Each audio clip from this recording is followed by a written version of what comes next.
On February 26, 1945, at 0900 hours, on the western slope of Hill 382, Iwo Jima, volcanic ash covered the ground. The Bazooka lay 30 yards ahead, 2 Marines beside it. Neither moved. The 20mm anti-aircraft gun fired again. 3 more Marines dropped. Private First Class Douglas Jacobson crouched behind volcanic rock. 19 years old, 3 island campaigns, 0 decorations. He watched the weapon. A steel tube, 4.5 feet long. 2 men were required to operate it. Both men were dead. Hill 382 rose 125 feet above the black beaches. The Japanese had fortified the summit with 16 hardened positions, each one designed to kill Marines in overlapping fields of fire. Lieutenant General Tadamichi Kuribayashi had spent 8 months turning Iwo Jima into a fortress. 18 kilometers of tunnels, concrete pillboxes, hidden artillery. Hill 382 anchored the entire defensive system. The island measured 8 square miles. 5 days earlier, 30,000 Marines had stormed ashore expecting light resistance. Intelligence had been catastrophically wrong. In the 7 days since the landing, the 23rd Marines had lost nearly half their strength. Company after company had tried to take Hill 382. Every assault ended the same way. Japanese gunners waited until Marines crossed open ground, then opened fire from positions the bombardment had failed to destroy. Company, I had been fighting for Hill 382 for over an hour, 17 killed, 26 wounded. The Japanese positions seemed impenetrable. The anti-aircraft gun at the base of the hill swept the killing ground with devastating effect. Without that gun destroyed, the entire assault would collapse. The bazooka was designed for 2 men, 1 to aim and fire, 1 to load the rocket and connect the electrical ignition wire. The process required coordination between 2 trained operators working in sequence. Standard reload time, 12 seconds. The weapon weighed 13 pounds. Each M6A3 rocket weighed 11 pounds. 4 rockets remained in the dead loader's canvas bag. Jacobson had enlisted in the Marine Corps Reserve at 17. He had lied about his age to get into the fight. He worked as a draftsman for his father back in Port Washington, New York. Spent summers as a lifeguard on Long Island beaches. Now he was part of Company the 3rd, 3rd Battalion, 23rd Marines, 4th Marine Division, pinned down on the most fortified hill on Iwo Jima. The anti-aircraft gun fired another burst. The weapon lay in the open. 1 Marine had already tried to recover it. He made it 5 yards before a sniper found him. Jacobson grabbed his rifle. He moved forward. 67 pounds total. 13 pounds of steel tube. 4 rockets at 11 pounds each. The volcanic ash gave no cover. Japanese riflemen had clear lines of sight. The distance was 30 yards. He ran. The anti-aircraft gun tracked him as he ran. Rounds tore through the air inches from his head, kicking up volcanic ash in eruptions of black dust. Jacobson dove behind a cluster of shattered rocks 30 yards from the Japanese position, and volcanic dust covered his uniform. The bazooka tube was hot from the morning sun. He had never fired a bazooka alone. Training taught a strict protocol. Gunner takes position while the loader inserts the rocket from the rear, connects the ignition wire to the contact spring, and taps the gunner's helmet to signal ready. The process required coordination between 2 trained men working in sequence, with each step dependent on the one before it. Jacobson had no loader. He set the launcher tube on the ground and pulled 1 M6A3 rocket from the canvas bag. The rocket measured 19 inches long, with a shaped charge warhead containing 1.66 pounds of high explosive and 6 stabilizing fins folded against the body. He inserted the rocket into the rear of the tube until it locked, then pulled the coiled wire from the rocket's tail assembly and wrapped it around the contact spring mounted on the launcher. His hands moved fast because the Japanese gun crew knew someone was behind the rocks and were adjusting their aim. Jacobson lifted the launcher onto his shoulder, and the weight pulled him off balance. He braced his left hand under the tube, while his right hand gripped the wooden stock and trigger mechanism. The ladder sight showed graduations for 100, 200, 300, and 400 yards, but he estimated the anti-aircraft gun at 80 yards. The rear of the tube was open, and when he fired, the back blast would erupt behind him in a cone of superheated gas extending 15 meters. Anyone standing there would be burned, but there was nobody behind him. He rose from cover, sighted, and pulled the trigger. The electrical circuit closed, the rocket motor ignited inside the tube, and the M6A3 shot forward at 80 meters per second, while fire and smoke erupted from both ends of the launcher. The rocket crossed 80 yards in 1 second and struck the anti-aircraft gun's shield dead center. The shaped charge detonated, and a jet of molten copper penetrated the steel at 6,000 meters per second. The warhead exploded, and the gun and its 4-man crew disintegrated in a flash of orange flame. Company, I started moving forward, but Jacobson dropped flat and reloaded. He worked the process backwards and alone, without help, pulled the second rocket from the bag, inserted it from the rear, connected the wire, and lifted the tube. The entire reload took him 40 seconds, while a trained 2-man team could do it in 12. 2 Japanese machine gun positions opened fire from higher up the slope. They had been waiting for the Marines to advance and cut down 3 men in the first burst. Company, I went to ground again, but Jacobson saw the muzzle flashes. Both guns were dug into earth-covered emplacements 70 yards uphill, invisible from the front, and only their firing gave them away. He moved right, flanking the first position while volcanic rock gave partial cover. The machine gun tracked other targets, suppressing the main Marine advance, and Jacobson reached a position 40 yards from the emplacement where he could see the barrel traversing left and right. He shouldered the bazooka, aimed, and fired. The rocket hit the earth cover and penetrated before detonating, and the machine gun and its crew vanished in the explosion while dirt and debris rained down the slope. The second machine gun swung toward him. Jacobson was already moving when the second machine gun opened fire. He dove behind a depression in the ground as bullets tore through the space where he had been standing, and his ears rang from the bazooka's backblast. He had 2 rockets left, and the second machine gun was now hunting him specifically. He crawled 20 yards left while the gun crew tried to locate him, firing bursts at suspected positions. Jacobson waited until they paused to reload, then stood and shouldered the launcher. The machine gun crew saw him and swung the barrel, but Jacobson fired first. The rocket struck the gun mount, and the explosion was smaller this time but effective. The machine gun fell silent, and Jacobson saw 1 Japanese soldier crawl from the wreckage wounded before a Marine rifleman from Company I shot him. 3 targets down, 13 to go. But now Jacobson faced a bigger problem. Ahead, blocking the route to the summit, stood a reinforced blockhouse built from concrete and volcanic rock. Artillery had failed to destroy it, and inside were at least a dozen Japanese defenders with rifles and grenades. He had 1 rocket left. The blockhouse sat 50 yards uphill with walls measuring 3 feet of reinforced concrete faced with volcanic rock.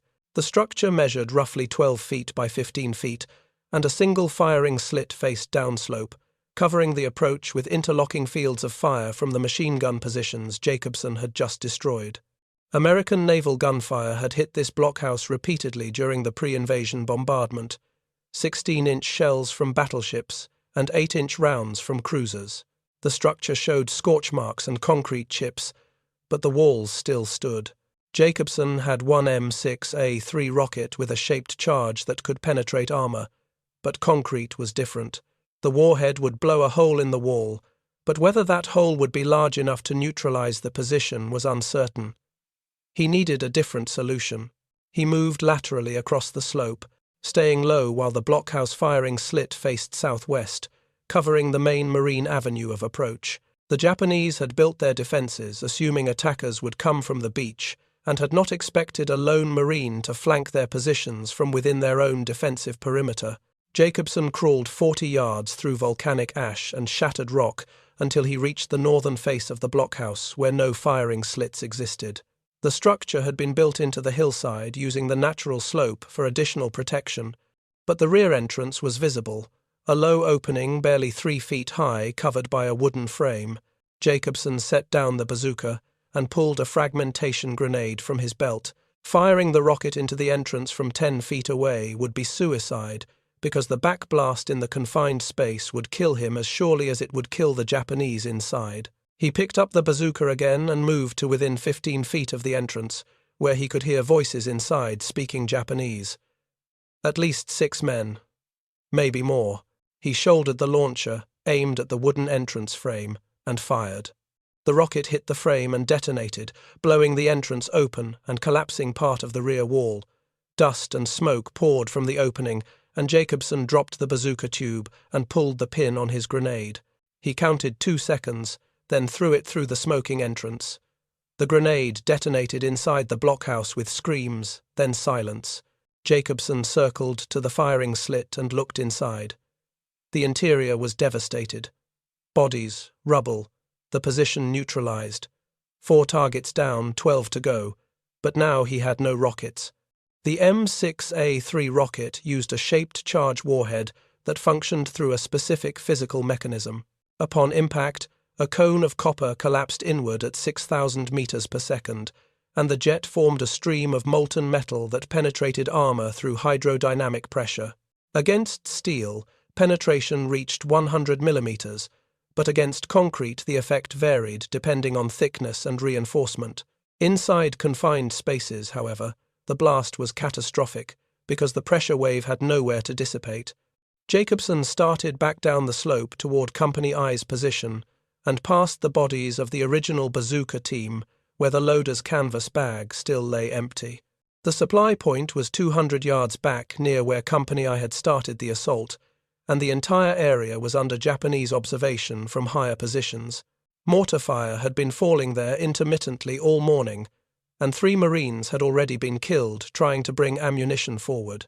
Jacobson stayed low, using every depression and rock cluster for cover while Japanese snipers fired at him. 1 round cracked past his head, and another hit the ground 2 feet to his left. He reached the supply point, found a crate marked M6, 3 rockets, and pulled it open to reveal 12 rockets inside, packed in individual cardboard tubes. He grabbed 4 and shoved them into the canvas bag, and a mortar round hit 30 yards away with shrapnel whining overhead. Jacobson ran back toward the slope, carrying the bazooka tube in one hand and the bag of rockets in the other. Between 0930 and 1100 hours, Jacobson destroyed 9 more positions using systematic approaches. A pillbox 90 yards uphill fell when a rocket entered the narrow firing slit and detonated inside, and the shaped charge was designed to penetrate armor, but inside a confined concrete space, the effect killed the entire 5-man crew instantly. 2 rifle emplacements with overhead cover made from logs and volcanic rock were destroyed by rockets that penetrated the covering before detonating. A 6-position defensive cluster higher on the slope included an observation post that Jacobson targeted first, because without spotters the other positions would be fighting blind. 2 mortar positions were eliminated with direct hits on the mortar tubes themselves, and the explosions launched the tubes into the air where they tumbled end over end before crashing back to earth 30 yards away. Company I advanced past each position Jacobson cleared, and Marines moved in small groups with weapons ready, but the Japanese defensive line had broken because the positions Jacobson destroyed had been the anchor points. The Type 95 Hugo light tank that appeared on the eastern slope at 1,045 hours weighed 7 tons with armor measuring 14 millimeters on the front hull, 12 millimeters on the sides, and 6 millimeters on the top and rear deck. The M6A3 bazooka could penetrate 100 millimeters of steel, which meant the mathematics were simple and the tank was vulnerable from every angle. The Japanese had been using these tanks as mobile pillboxes on Iwo Jima, positioning them in crevices and depressions where American naval gunfire could not reach them, and this one was moving up the eastern slope at 8 kilometers per hour, with its turret traversing left and right while searching for targets. The tank carried a 37 mm main gun and 2 Type 97 machine guns with a crew of 3, and the tank commander was visible through the open hatch scanning for targets when Jacobson fired from 70 yards away. The first rocket hit the turret's left side and penetrated the thin armor to detonate inside, and the turret mechanism jammed while smoke poured from the hatch. The tank's engine kept running, but the gun could no longer traverse, and one of the Hull machine guns opened fire, spraying rounds across the slope. Jacobson reloaded and moved left to flank the tank, which was trying to reverse down the draw to escape, and he reached a position 60 yards away with a clear shot at the rear engine deck, where the armour measured only 6 millimeters. The second rocket hit the engine compartment and penetrated, and the diesel fuel ignited immediately, with fire erupting from the engine and spreading into the crew compartment through the damaged turret. The final Japanese blockhouse on the summit was destroyed at 1,130 hours using the same method as before, and by noon on February 26th, Hill 382 was secured. Company I and the attached Marines from the 24th had linked up at the ravine with a combined strength of approximately 80 men, which was enough to hold the summit once Jacobson had neutralized the last strong point. 16 enemy positions were destroyed between 0900 and 1000. 130 hours. On February 26th, 1945, with 75 Japanese defenders killed during the assault. Company I suffered 17 killed and 26 wounded during the same period, and Private First Class Jacobson walked down the slope at 1,400 hours with his uniform torn, his face black with volcanic dust and powder residue, and no serious injuries beyond minor cuts, bruises, and severe dehydration.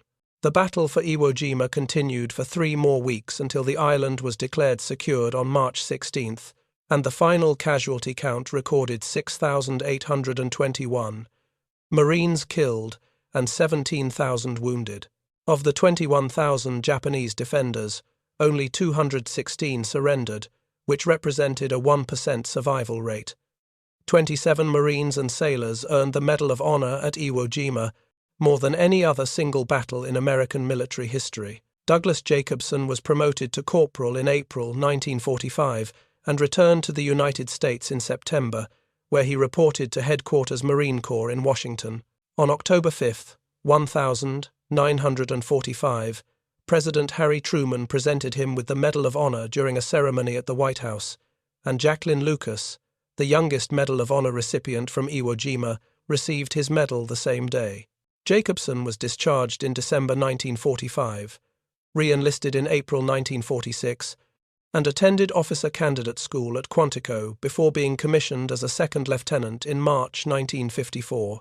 His commanding officer later informed him that he was the only officer in the Marine Corps without a high school diploma, and Jacobson took the GED exam in 1967, passed, and then retired as a major after 24 years of service.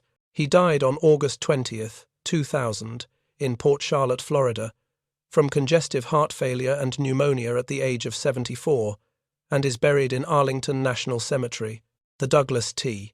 Jacobson State Veterans Nursing Home in Port Charlotte stands today caring for veterans who followed the same path he walked.